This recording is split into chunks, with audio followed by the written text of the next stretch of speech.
Espace TV, le 22h.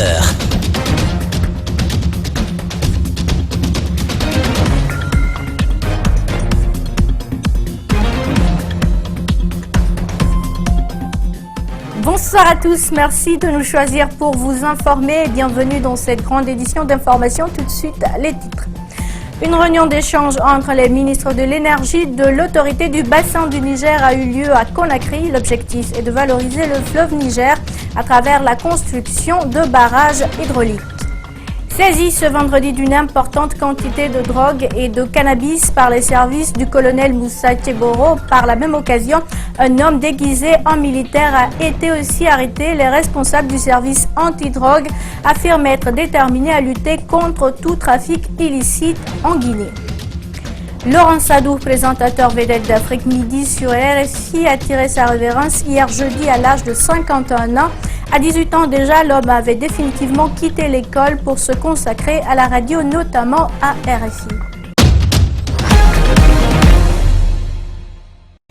Bienvenue à tous. Les ministres de l'autorité du bassin du Niger ont procédé ce jeudi à l'ouverture de la 35e session ordinaire du Conseil des ministres de l'ABN. Cette rencontre d'échange qui s'est tenue à Conakry a regroupé 9 pays membres et comme objectif, il vise à valoriser enfin le fleuve Niger à travers la réalisation de barrages hydrauliques. Aminata Silla, Aluseni et Camara pour le reportage.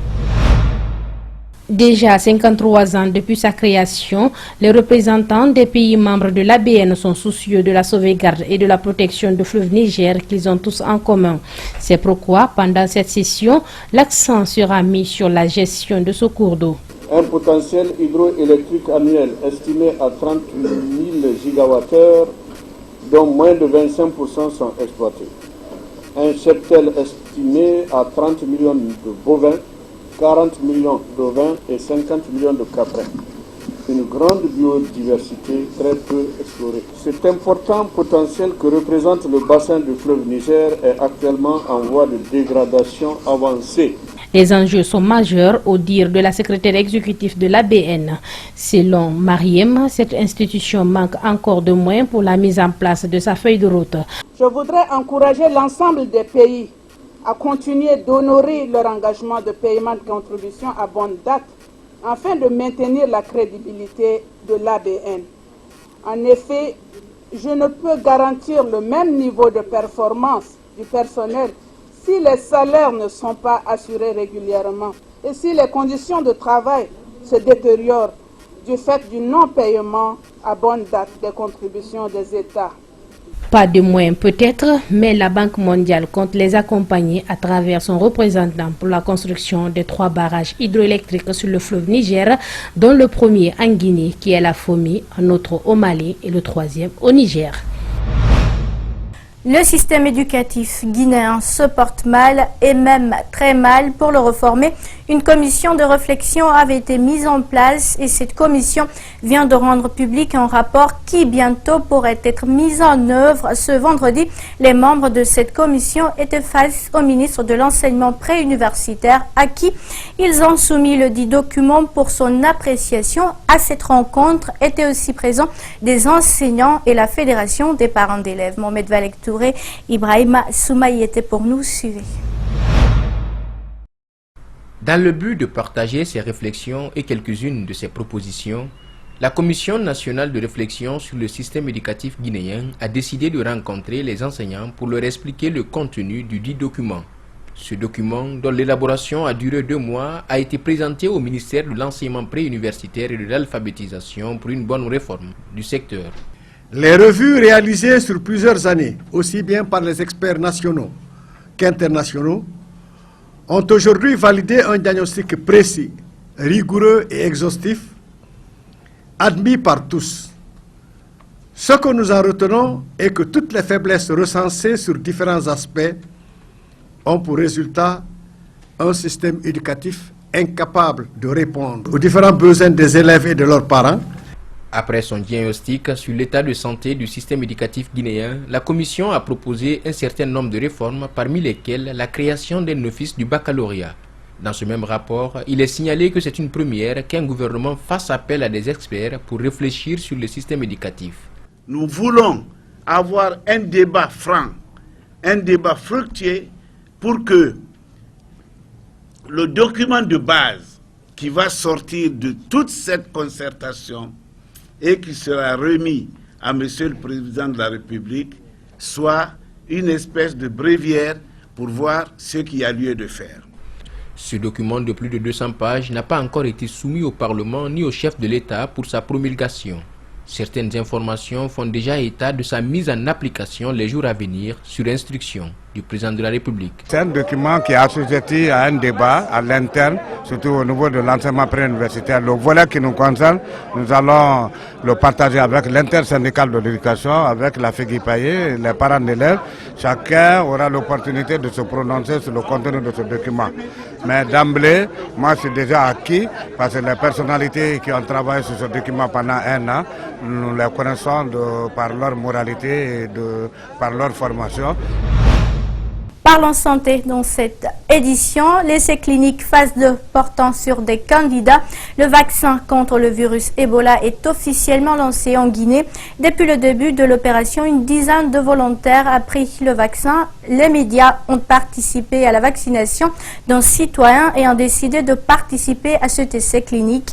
Une longue procédure, nous raconte Mamadou Sadio Baldé et Abou Okoria Kourouma. Ibrahima Kamara, marié et père de 4 enfants, est le 11e volontaire pour cet essai clinique. Reçu par des agents, il est vite mis en confiance avant tout prélèvement. Ensuite, il est admis dans une salle de consentement où il passe 2 heures. À l'intérieur, son médecin va l'expliquer les bien fondés du projet. C'est lui donner toutes les informations relatives par rapport à l'essai vaccinal. C'est de lui donner les informations par rapport à ses droits et ses devoirs. C'est en connaissance de cause qu'il va décider maintenant de participer ou non à l'essai vaccinal. Donc on lui donne également la possibilité de poser des questions. Après la phase d'information, s'ouvre un échange entre le volontaire et son médecin. Si la discussion est concluante, il devra acter son consentement au projet. Voilà pourquoi ça a duré plus de 2 heures de temps.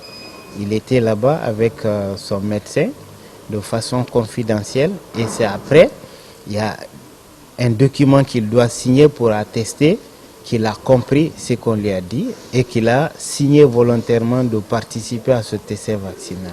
Admis dans une autre salle, un ultime prélèvement est fait. Bientôt, le vaccin va être administré. Le candidat se montre serein et explique ses motivations dans cette aventure. C'est seulement humanitaire. C'est ça qui m'a poussé. J'ai pas peur, j'ai pas peur. En ce moment, comment vous vous sentez? Je suis vraiment à l'aise. C'est ça mon idéal. Participer à une étude pour sauver l'humanité, c'est ça qui m'a animé pour participer à cette étude. Je suis vraiment satisfait. Après l'injection, les volontaires vont ressentir des effets secondaires comme la nausée, des maux de tête et des inflammations. Mais depuis le début de l'opération, aucun ne s'est plaint, confie un médecin. Une délégation de la CPI séjourne en Guinée depuis hier. Elle a été reçue par le ministre de la Justice. Ensemble, ils ont tenu un point de presse pour parler de l'évolution du dossier du 28 septembre. C'est un reportage de Djibril Ba et Abou Koria Kourouma. La réaction de maître Cheikh Sako a été immédiate car la presse lui a posé la question sur le cas Sekouba Konaté et celui de Dadis dans l'affaire du 28 septembre, alors que Toumba croupisse en prison. Le ministre indique ensuite que tout se passera dans les normes. Écoutez, ça c'est pas un secret pour personne. La justice guinéenne a demandé à auditionner le général Sekouba Konaté, il le sait. Il y a au moins 2 commissions rogatoires qui sont parties à Addis Abeba et au Maroc. Donc la balle est dans son camp. Alors, au lieu de parler devant la presse, il peut faire confiance au juge de son pays et puis venir qu'il soit interrogé, dans un premier temps en qualité de témoin, après les magistrats apprécieront. Toumba, dans son audition, a cité les noms des personnes impliquées dans le massacre du 28 septembre. Pour l'heure, le ministre affirme n'avoir reçu aucune liste. Et pourquoi? Il préfère garder le silence. Je ne répondrai pas à cette question. Je rappelle à tous les journalistes que c'est un dossier d'instruction. Par définition, un dossier d'instruction, elle est secret. Donc, permettez-moi, pour tout respect que j'ai pour la presse de mon pays, je ne répondrai pas à cette question. La délégation de la Cour pénale internationale est à sa 14e visite en Guinée. Loin de prendre le devant de cette affaire, les missionnaires précisent que ce qu'on fait, c'est accompagner les autorités guinéennes à mener une enquête judiciaire qui est entièrement nationale. Le procès tant attendu est prévu au courant de l'année, mais la date est toujours méconnue. Et demain, samedi, commence le mois consacré aux campagnes d'éducation, d'information et de sensibilisation sur les risques professionnels. En Guinée, le ministre du Travail a fait une déclaration. Le Code de travail fixe les mesures générales de protection et de salubrité applicables aux établissements des secteurs privés et publics. Mais elles ne sont pas respectées parfois. Mariam Nabé nous décrypte le message de Damantin Albert Camara. Le mois d'avril est consacré à des campagnes d'éducation, d'information et de sensibilisation sur les risques professionnels ou accidents de travail. Au cours de ce siècle, des progrès ont été accomplis dans de nombreux pays et des conditions de travail se sont considérablement améliorées dans toutes les parties du monde. Grâce à l'application d'un corpus d'instruments juridiques de l'OIT relatifs à la sécurité et la santé au travail. En Guinée, le Code du travail fixe les mesures générales de protection et de salubrité applicables à tous les établissements des secteurs privés et publics. Le gouvernement guinéen, sous la conduite éclairée du professeur Alpha Condé, a élaboré un document de politique de protection sociale dont l'objectif général est de bâtir progressivement un système de protection sociale qui protège les citoyens et résidents de la République en général et les groupes vulnérables et ou pauvres en particulier contre les risques sociaux et économiques. En Afrique subsaharienne, des milliers de travailleurs sont victimes d'accidents de travail. Ils perdent la vie ou sont même paralysés à vie. En Afrique, l'Interafricaine de prévention des risques professionnels s'est investie à travers des actions africaines intégrées pour mieux prévenir les risques au niveau régional. Cependant, des problèmes persistent encore et l'on s'accorde à dire qu'une action soutenue et coordonnée est requise au niveau national, régional et international pour renforcer les mécanismes d'amélioration des systèmes nationaux d'amélioration de santé et de sécurité au travail. La communauté internationale voudrait, à travers le thème qu'elle propose, inviter les États à la collecte et à l'analyse des informations en vue de mettre en place une stratégie appropriée pour promouvoir la culture de la sécurité et la santé au travail. La coopération entre la Guinée et le Maroc se renforce davantage. Depuis ce vendredi, l'association des aviculteurs de Guinée bénéficie d'une formation offerte par la Fédération interprofessionnelle du secteur avicole du Maroc. Au cours de ces 2 jours, il sera question de l'évaluation des besoins de l'Union nationale des aviculteurs de Guinée. Idriss Sabari, Elseni Camara pour le compte-rendu. Le royaume chérifien, à travers la Fédération interprofessionnelle du secteur avicole, vient d'échanger avec les aviculteurs guinéens. L'objectif, évaluer les besoins de formation des aviculteurs de Guinée afin de se rendre au Maroc pour améliorer leur niveau dans l'élevage de la volaille. C'est des besoins qui généralement font défaut au début de l'établissement et du développement d'un secteur, quel que soit le secteur, dans ce cas avicole. Et nous croyons fermement qu'au-delà de l'investissement dans le secteur avicole, à tous les niveaux des maillons de la chaîne, au-delà, la réussite de tout investissement ne peut se faire sans qu'il y ait une très bonne connaissance technique de l'élevage avicole. L'Union nationale des aviculteurs de Guinée a recensé plusieurs besoins de formation professionnelle liés à l'exploitation d'une ferme avicole. Elle sollicite aussi une remise à niveau et une initiation au marketing pour l'écoulement de leurs produits. Nous, on a entièrement besoin de différentes formations par rapport de vie sanitaire pour pouvoir nous perfectionner, en fait pour que nous puissions vraiment mieux appliquer notre activité. Donc franchement, nous avons besoin de différentes formations, ce n'est même pas seule formation. La FISA du Maroc dit être disposée à accompagner la Guinée dans le cadre d'un partenariat. De quoi réjouir le département de l'élevage guinéen.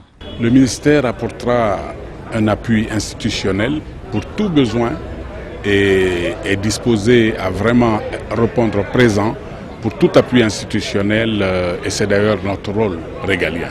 Dans la journée de ce jeudi, la mission marocaine a fait une visite de terrain dans certaines fermes. Comme annoncé dans les titres, une importante quantité de drogue et de cannabis vient d'être saisie par les éléments du service spécial antidrogue et le crime organisé. Ce n'est pas tout, le grappin a été aussi mis sur un homme déguisé en militaire qui faisait du racket sur des citoyens en présentant ses présumés faussaires à la presse. Les responsables du service antidrogue disent être déterminés à lutter contre le trafic illicite de stupéfiants en Guinée. Reportage Mamadou Boy Diallo, Mohamed Al-Husseini Kamara. C'est une saisine portant sur 342 kg de chanvre indien et une importante quantité de cocaïne. Cet homme d'origine nigériane a été arrêté dans la nuit du 25 au 26 mars à l'aéroport de Conakry en provenance du Brésil avec 56 boules de cocaïne dans le ventre dont le kilo se négocie actuellement aux alentours de 37 000 €. Si l'opération avait réussi, il allait empocher 4 000 $. Comme commission. No, they say if I reach this place. S'il arrivait à l'aéroport. So the person you just welcome me if you welcome me. Il dit que le intéressé, il va lui dire que bonne arrivée. So as is one, I just reach airport. The person just touch me here, shake me for hand. So I know it's this person. Just carry il dit que le intéressé, il doit venir le toucher. Après, il met sa main dans sa main, il va comprendre que ouais, c'est l'intéressé là qu'on m'a indiqué. Ce couple a été arrêté à Friguiadi dans la préfecture de Koya pour détention et commercialisation de chanvre indien. Devant les caméras, le couple nie les faits et parle d'une quantité destinée à soigner leur fils. Outre ces saisines de stupéfiants, Mohamed Touré a été aussi arrêté pour port illégal d'uniforme militaire dans le but de racketter des citoyens au niveau de Donka. Ce que je veux dire à les militaires guinéens, j'ai tort et ils n'ont qu'à me pardonner. L'Afrique de l'Ouest est devenue une plaque tournante de trafic de drogue et le moins que l'on puisse dire, la Guinée n'est pas épargnée. Pour le colonel Thieboro, la lutte contre les réseaux mafieux doit continuer. Dans le domaine de la lutte contre la drogue, dans le domaine de la lutte contre le crime organisé, je vous assure, même si on le fait au prix de notre tête, qu'on ira jusqu'au bout. Ces présumés trafiquants seront déférés et mis à la disposition de la justice, conclut le colonel Moussa Keboro Kamara. Parlons culture dans ce journal, un prélude à la deuxième édition du Festival des Arts et du Rire de la Baie qui se tiendra du 25 au 30 avril prochain. Le directeur général de Soudou Darja Prod, structure chargée de l'organisation de l'événement, s'est prononcé sur l'avancée des préparatifs à travers un point de presse tenu ce vendredi. Les responsables de cette structure pilotés par le comédien Mamadou Tog, ont lancé un appel aux autorités afin d'accompagner l'événement. Abdourahmane Ba, Ibrahima Awal Kamara. Deuxième édition du Festival des Arts et du Rire à la Baie, la structure Soudou Darja Prod s'active aux dernières touches pour la réussite de l'événement. Avec plusieurs artistes comédiens locaux et internationaux annoncés, le célèbre humoriste guinéen Mamadou Tog compte s'investir pour améliorer l'image du festival par rapport à celui de la première édition. Cette année, on va recevoir plus de 53 personnes, dont 40 artistes et 13 médias dans la ville de la Baie. Nous aurons des compteurs. Le compte serait assuré par Hadjadjana Bokumancho et Petit Tonton du Centre culturel. La mode va être assurée par Alpha ou Fashion. Nous aurons de la musique populaire Azaya et Wuri Diallo, plus l'orchestre Gandomassi de la Baie. Nous aurons de l'humour. Cette année, nous recevons le plus grand duo d'humoristes africains, Zongo et Tao. Nous avons le plus grand comédien de la sous-région décerné au Mali, Moussa Kofoué. La culture est pour la plupart des cas laissée pour compte. Le directeur général de cette structure garde espoir quant à la participation effective du ministère de la Culture et du Patrimoine historique. Le premier soutien qu'on attend du ministère Kabari, c'est son déplacement. Et deuxièmement, peut-être qu'ils disent, bon, je vous offre les billets d'avion de vos artistes invités, etc. Ça, c'est un plus. Et tout ce qu'ils peuvent donner. Bon, je vous donne de la logistique. Ça, c'est un plus. Ça, on attend d'eux. S'ils peuvent, mais nous, on est engagés à faire quelque chose de grand. En plus de cet appel adressé au département de la culture, Mamadou Tog invite aux bonnes volontés à s'impliquer pour promouvoir la culture guinéenne. Implanté en 2013, l'hôtel Palm Kamaen de Conakry vient d'expérimenter sa gastronomie italienne dans son nouveau restaurant qu'il compte inaugurer bientôt. Ce restaurant équipé et décoré à l'italienne offre un environnement super charmant à sa clientèle. Plusieurs invités ont répondu à l'invitation de l'hôtel Palm, parmi eux la direction générale du groupe Adafo Média et son personnel. Compte rendu Kadia Diallo, Aliouba. Dolce Vita, c'est le nom que porte désormais le restaurant de l'hôtel Palm Kamaen de Conakry. L'idée d'implanter ce restaurant a été si longtemps nourrie par la fondation du Palm Kamaen. Expérimenter une gastronomie italienne en terre guinéenne avec un personnel italien est une première. Aujourd'hui, on fait un testing, ce n'est pas encore l'inauguration, on fait un testing du nouveau restaurant italien de l'hôtel, la Dolce Vita. Donc, on a invité certains amis et des clients proches à nous pour faire le testing avant l'ouverture, pour tester la carte, tester les services, etc. Okay, et assurer qu'au moment de l'ouverture, tout est en place. Vous savez que nous sommes là depuis 2013. Okay? Donc, on a eu le plaisir de prendre en charge la gestion d'un hôtel que c'est un patrimoine de Guinée. Dans cet hôtel, le Palm Kamaen, vous savez que depuis 1964, c'est la référence de l'hôtellerie de luxe en Guinée. Dans ce restaurant, la décoration transcrite relève d'une époque ancestrale qui traduit l'histoire de la descendance de la famille Vaquero. Un nouveau produit différent, unique à Conakry, c'est le premier restaurant italien de la ville. On a voulu en fait transporter la vraie gastronomie italienne ici à Conakry dans un voyage qui a commencé en 1967. Donc une maman qui s'appelait Antonietta Rossi, elle était ici avec la moto Vespa que vous voyez en ce moment, et elle a ouvert un restaurant italien qui s'appelait exactement comme le nôtre aujourd'hui, la Dolce Vita.